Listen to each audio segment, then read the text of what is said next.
امیر المومنین علی ابن ابی طالب علیہ السلام فرماتے ہیں جو غداری کرے اسے بھول جانا اس کا بدل ہے۔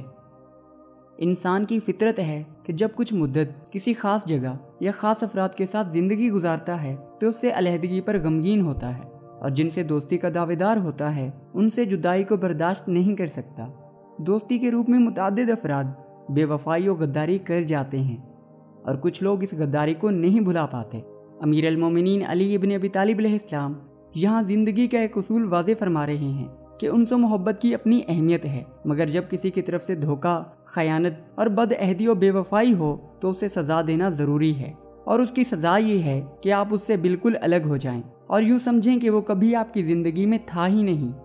اس لیے کہ اگر آپ الگ نہیں کریں گے تو کل کو پھر سے وہ آپ کو دھوکہ دے سکتا ہے، اور اگر الگ کر دیں گے تو آپ خود بھی محفوظ رہیں گے اور دوسرے بھی اس کی خیانت سے محفوظ رہیں گے۔ اور جب الگ کر دیں تو اس جدائی کو زندگی کا روگ نہ بنائیں، بلکہ ایک تجربہ سمجھ کر اس سے سیکھیں۔ البتہ کسی ایک کی خیانت و بے وفائی کی وجہ سے دوسرے سے بدظن مت ہوں، اور ان سے روابط کے لیے انہیں پرکھیں اور اس محبت کی ایک حد بھی رکھیں۔ اگر ان اصولوں پر عمل کیا جائے تو زندگی میں سکون مل سکتا ہے۔